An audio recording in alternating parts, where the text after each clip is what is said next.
sa Mahiwagang Burnay. Mula sa Mahiwagang Burnay. Sa Mahiwagang Burnay.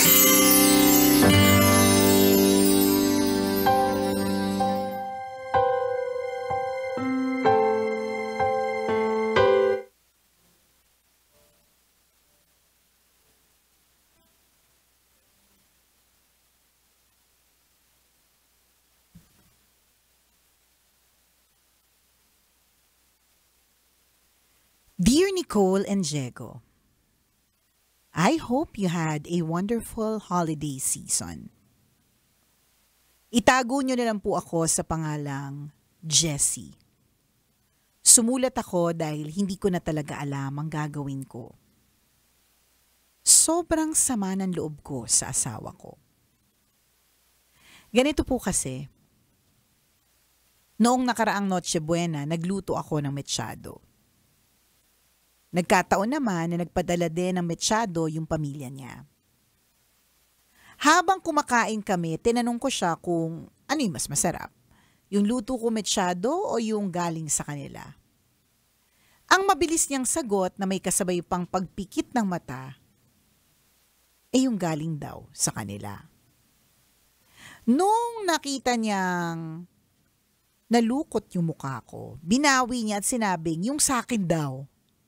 Nasanay lang daw siya sa luto sa kanila. 1 taon na kaming kasal, Nicole and Diego, hindi pa rin siya sanay sa luto ko. Tuluyan po akong nanahimik at hindi na kumibo. Pagdating sa kwarto, nagtulog-tulugan na lang ako habang umiiyak. Nasaktan ako. Hinihintay ko na mag-sorry siya, ngunit pinabayaan niya lang akong mag-iiyak. Lagi ko namang sinasabi sa kanya na kapag nag-away kami, mag-sorry na siya agad para hindi na lumaki pa ang issue. Pero wala siyang pakialam. Alam niyang nasaktan niya ang damdamin ko pero hinayaan niya lang. Nawalan tuloy ako ng gana magluto simula noon. Ayoko nang magpakapagod at mag-effort para sa taong hindi naman appreciated ang luto ko. Nagpa-deliver na lang ako nung medianoche. Eto pa, Nicole at Diego. Papalapit na ang magkasunod na birthday ko at first birthday na anak namin. Binalak naming mag-out of the country pero dahil ang mahal ng airfare, hindi na matutuloy. Kahit out of town, hindi kaya ng budget. Tinanong ko siya kung ano ang plano niya pero wala pa daw siyang maisip. Tinanong niya ako kung anong gusto kong gift. Ang sagot ko, pabango o kaya coffee maker. Ang mahal naman daw ng gusto ko. Nakakainis kasi tatanong-tanong tas hindi naman pala handa. Ano po ang opinyon ninyo sa mga kaganapang ito? Ang inyong tagapakinig, Jessie. Ang laki ng problema mo, Correct ka. Actually, bagay nga kayong dalawa eh. Diba ano sabi niya, Jegs? Ano ba yun? Tatanong-tanong, tas hindi naman pala handa. Ikaw din naman ganun, diba? Tatanong-tanong ka sa asawa mo, tas hindi ka handa dun sa sagot. Sinagot ka lang naman kung saan masarap. Correct, diba? Nagsabi naman ng totoo. Correct, nagtanong siya eh. Dapat hindi po tayo nagtatanong kung hindi tayo handang tanggapin yung sagot. Oo. Ako, Jegs, ganyan ako. Kapag alam kong yung sagot medyo madedehado ko, hindi ko na tatanungin, diba? Nagtatanong ka ba nag-expect ka ba ng tamang sagot? O gusto lang basta masunod lang yung gusto mong mangyari? Kaya nga diba? So, ganun talaga. Ako una ko natutunan yan nung bata pa ako, tas very immature ako pagdating sa mga relationships, na hindi ako dapat magtanong kung, gusto mo mag-break na tayo? Ganyan. Nang hindi naman ako handa. Binigay sa'yo. Kaya nga, kasi ako ilang beses sa akin binigay.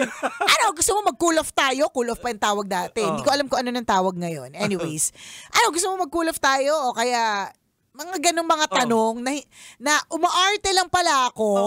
Gusto ko lang palang magpabebe. Ang ending, di ba? Nagtanong ako, di sinagot ako. Nakakita ng opportunity. Correct. Yun pala. Okay. Di fine. Ginusto mo yan. Correct. Ikaw nagsabi niya. Correct.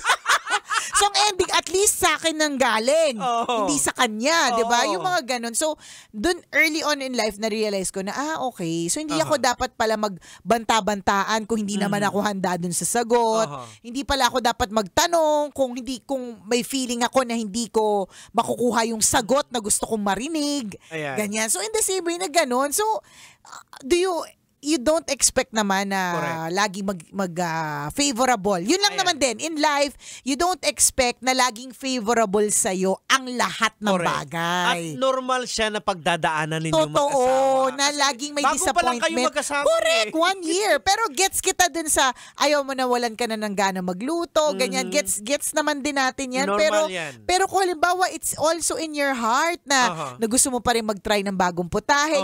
Wag namang mawala sa'yo yan. Correct. 'Di ba? Pero yung nagtatampo ka ngayon, tapos nagpa-deliver ka na lang ng New Year's Eve na food, gets natin yan. At sana gets din ng mister mo na may pagtatampo kaya ayaw mo na. Ikaw Oo. nung early marriage nyo ni Jowa Dick, ano yung mga bagay na pinagtatampo mo?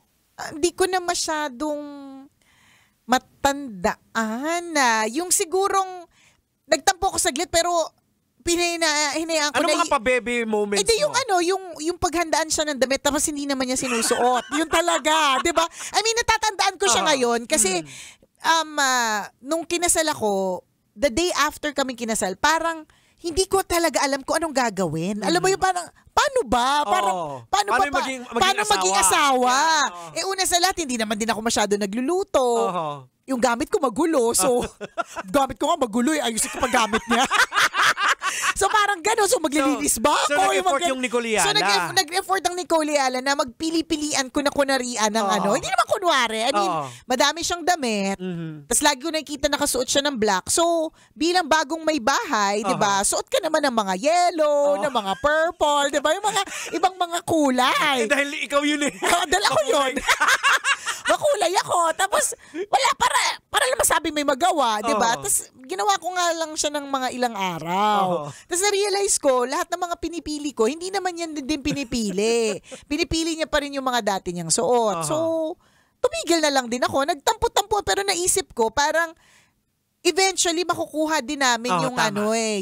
yung tamang timpla. For Correct. example pa, mahilig ako sa Hello Kitty. Tapos, ewan ko, nakapunta ka sa bahay namin sa Caloocan dati. Mahilig siya sa elepante, di ba? So, parang, dahil dun siya nakatira sa bahay ng mga elepante, biglang dumating yung mga pusa kasi si Hello Kitty dumating, di ba? Kasi yun yung mga paborito ko. Tapos, hanggang sa eventually, na-realize namin, pwede namin pala silang i-let go parehas. Tapos may mga bago kami mga gusto together. May mga ganon. So, mag-iiba siya. So, wag para mag-ikatampo mo to at ipaghiwalay ninyong dalawa. Yun lang. Yun lang. Kasi mahinang nila lang yung mga ganitong mga bagay. Tapos nag-iisip na kagad na, ay, hindi na kami okay. Ano ba? Maraming eksena sa bagong mag-asawa na yung luto ng misis, kapareho na ng lasang adobo tsaka sinigang niya. Ay, ganun talaga. Hayaan mo na. Pero over the years, diba, makukuha niya yung timpla na gusto mo eh. Tama. Diba? Parang napag-usapan na natin to dati. May ganitong segment tayo last year. Na for example, pag yung kasama namin sa bahay, nagluluto ng adobo, 2 klase. Depende sa goal. So kung ang goal ay paligayahin yung isa kong anak, manamis-namis yan. Pero kung ang goal yung paligayahin yung isa kong anak, maalat na adobo. So, ganoon. Magkakaroon ng mga ganyang klaseng mga bago-bago. Correct. Kasi yun nga yung sinasabi ko dati na pag dalawa na kayo, iba na yung perspective mo. Correct. Kaysa mag-isa ka, pag nagluto ka, eto sa perspective mo, di dalawa na nga kayo eh. Oo, hindi lang naman ikaw yung kakain eh. Yung timpla mo hindi na para sa'yo, correct, kundi para na sa inyong dalawa. Tama. Parang ganon. Tapos pati dun sa mga pinipili ninyong kinakainan. Diba? Meron kayong mga gusto separately. Kunyari, asawa ko, mahilig talaga siya sa mga Indian. Amoy-amoy na nga niya eh. Mamisan din kikain. Baka ganun. Kasi alam mo, yan lagi, kinakain niya yung mga trip niya. Tapos ako hindi ko yung trip. Kahit na kunyari, so kung kakain siya sa mga ganun mga kebab, yung mga whatever, hindi ako sumasama. At hindi na para ikatampo niya yun. Gusto niya yung pagkain na mga ganun. Pero meron din kaming mga gusto together na parang, kunyari, shawarma na maraming cheese. Yan, doon kami nag-agree. So, wala mga example lang ito na magbabago. Pati panlasa magbabago eh. Correct, tama. Pag dumating pa yung naging 40 na kayo, tas medyo kailangan magbawas-bawas na ng asukal. Tsaka, magbabago din yun, Tama, di ba? yan. So wala lang, para kay Jessie, hindi na para ikatampo mo to ng maraming mga araw. Ikadamdam mo ng matindi yung metsyadong yan, di Ayan. ba? Talagang sadyang in a relationship, in a married life, talagang meron talagang trial and error na tinatawag. Oo. Ang lahat magiging customized ang lahat eh. Oo, eventually. Decision-making, Correct. lahat-lahat. Totoo. Dati, pinag-aawayan pa namin. Hindi naman pinag-aawayan. Pinagtatalunan namin yung school na pag-aaralan. Oo. Diba? Yung ganun. Until mag-agree kayo sa, ito lang pala yung kaya ng budget natin eh. Correct. Nag-aaway pa tayo tungkol sa ganun. Ito lang pala yung kaya ng budget. So, ganun din yung dun sa isa niyang bagong issue. Diba? Kung sa ngayon walang pera eh. Ganun talaga. At may mga pagkakataon talaga na hindi sila nagpaplano ng ahead of time. May mga bagay talaga na mas natutuloy kapag kabiglaan. Correct. 'Di ba? Kasi kapag kaplinano mas hindi natutuloy, Tama. 'di ba? Yung ganun ba? Wag mo naman hindi namin sinasabing walang kwenta yung issue mo. Hindi. Nakakatampo naman din talaga lalo na kung nag-effort ka. Kaya lang, these are things na I think pwede mo nang palagpasin. Tingin ko kasi yung issue nagsimula sa mechado. Mechado eh, di ba? Hanggang sa nadamay na yung wala siyang maisip tungkol sa birthday mo, hanggang sa namahalan siya sa coffee maker. Kung sa mahal. Kasi alam mo, ang coffee maker, sa totoo lang, thinking ahead lang as a provider si husband mo. At tulad dito, ang coffee maker po namin dito sa office ay gumagana lang kapag ka meron pong coffee beans. Tama. Kapag ka wala pong budget, Wala rin. nakasarado po ang tindahan. So yan din yung naisip siguro na mister mo. Baka sa ngayon wala sa budget ninyo yung pag-sustain ng budget tungkol sa coffee beans. Parang may ganyang regalo sa amin nung bagong kasal kami. Hindi naman coffee bean, yung parang capsule, may nilalagay. Ayun, oo. Ang mahal di ba nun? Mahal nung yung parang nilalagay. Yung nilalagay doon na parang capsule, ang mahal. Hindi namin na-sustain. Ang ending, binenta namin. Sa una, magtatampo ka kasi gusto mo arte-arte yung kape mo eh. Yan, tama. Yung may mga pa-capsule na gano'n na iba-ibang kulay, mga gano'n. Hindi, eventually, marirealize ninyo na masyado kayo nanginginig sa kape. O di naman kaya it takes so much of your budget. So may mga ganyan, adjustan lang kayong dalawa. Ayan, so marami ka pang asin na gagamitin. Correct. Marami pang ulam na hindi masisiyahan ng mister mo. Tama. Kasi again, dahil nga bago pa lang kayo, sabi nga nila, it takes 10 years talaga Correct, para matagal totally mag-glue kayo. Oo. Minsan nga kulang pa eh. Oo. Meron nga akong kakilala kung kailan 25 years na sila together sa kapanan babae yung lalaki. Charot! Nanakot, diba? Hindi, because may mga magbabago talaga eh. Isang anggulo pa dyan na halimbawa, yung favorite place mo, hindi mo naman puntahan kasi hindi trip ng asawa mo. Totoo. Kagaya naman yung example ni Nicole na ibang trip na pagkain ni Jowa Dick, iba din sa kanya. Correct. Pag halimbawa concert, basic, hindi sasama yung asawa ko. Oo. Kapag ka mga... Lalo na musical. Musical. Hindi niya maintindihan. Tsaka ayaw nun yung mga discussion tungkol sa pelikula. Parang siya kasi, pag nanonood siya ng pelikula, tapos na yun. Wala nang mga discussion. Kaming dalawa ng anak ko, nagdi-discuss pa kami ng favorite lines, mga ganon. Pag ganyan, sasabihin niya, ano na naman yun? Tapos na yun eh. May mga ganon. So yun, hindi mo pwedeng ipilit yung gusto mo para sa kanya. Oo. Kaya magiging magko-compromise din kayo. Correct. May ganyan talaga. In between eh. Merong ganyan. Eto na lang, Diego. Eto, mainit-init pa. Ilang years kami together, 14 years na. Alam na ang asawa ko na ang hilig ko talaga sa picture. Alam ko din namang hindi niya talaga hilig. For some reason, na-impluwensyahan niya yung mga anak ko. Di ba?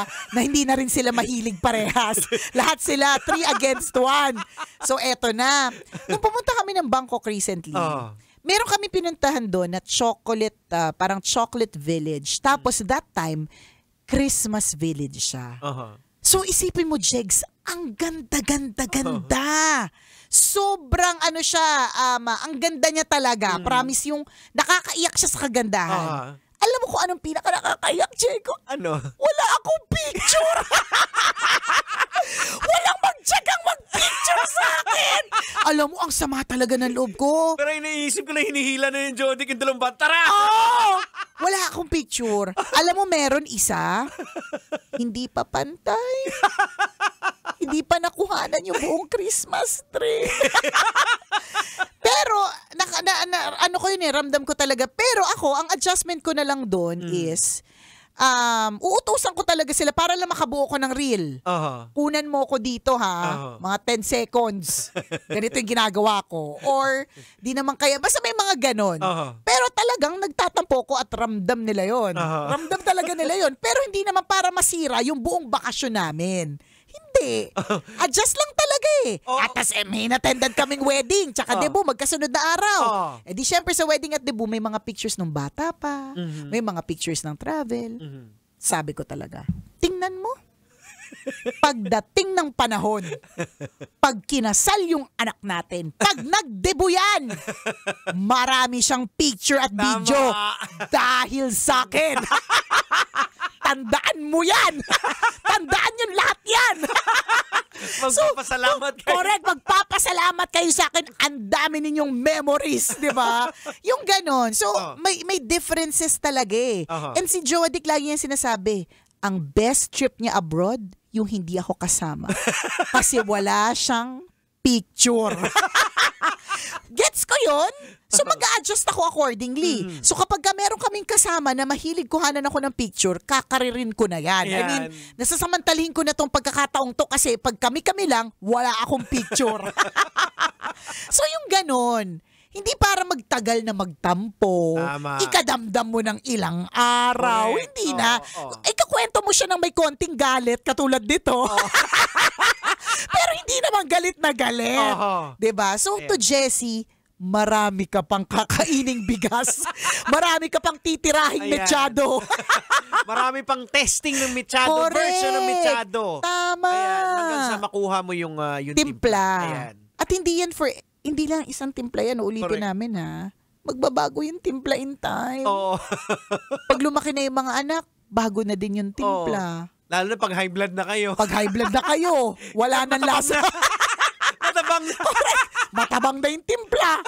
Lahat ng klase ng timpla mararanasan ninyo. Basta dapat, ano lang kayo, basic yung foundation ninyo matibay at matatag. Hindi, tsaka open kita. Tapos kung nagtampo ka, sabihin mo sa kanya. Correct. Hindi yung galit-galitan ka, dabog-dabogan. Masira na yung pinto kada dabog mo, tapos hindi naman niya gets. Tapos nagtanong ka naman, sinagot ka lang naman, tapos nagalit ka, di ba? Pasensya na, Jessie, kung di ka namin kinampihan, pero talagang sadyang, this is life, that you get to be disappointed. Hindi all the time na lahat ng plano mo matutuloy at matutupad. Kaya naman namin to na nasasabi with conviction dahil napagdaanan correct. Na namin. At patuloy namin pinagdadaanan. Naalala ko sa picture nung nakaraan lang kahapon, kagabi lang. May sabi nila, picture tayo sabi dito. Nung asawa mo. Ilang beses na tayo dito. Ganun pa rin yung lugar. Basta picture tayo. Sabi ko parang naiinis na siya. Sabi ko, boss, Justin, picturean mo nga kami. Diba? At yun naman din. Ikahihirap nyo po ba yung isang picture? Kung ikaliligaya ng misis nyo, pagbigyan nyo naman. Diba? Hindi naman kayo maiiwan ng bus. Hindi ka babawas ng salary ninyo. Correct. So, ang adjustment is on both sides. Tama. Diba? Tapos meron siyang sinabi tungkol sa saying sorry. And I think, hindi mo dapat ako para sa akin mabilis kasi ako mag-sorry Kahit na alam kong siya may kasalanan, ako na lang ang magsosorry para matapos na. And it helps to know that it doesn't matter who says sorry first. Wag na ano yung sinasabi mo lagi? Pride. Yan, pride. Yun yung problema natin. Yan ang problema natin. Ako naman yung tama. Mali naman talaga siya. Sabi ng asawa mo, halas siya. Nag-comment. Ay, nag-comment ba si Ren? Hindi, kinikwento ko lang, di na ako galit tungkol dun sa wala akong picture. Papakita ko sa'yo off radio kung gaano kaganda, Jegs, yung lugar na wala akong picture. Ay, nako. Oras natin, 1:39. Ako bang kumikinang na ulo, Diego Bandido. At akong kumikinang ina mo, Nicole Yala. Kailangan pa bang i-memorize yan? Basic! Kailangan pa bang i-memorize yan? Love Radio Basic!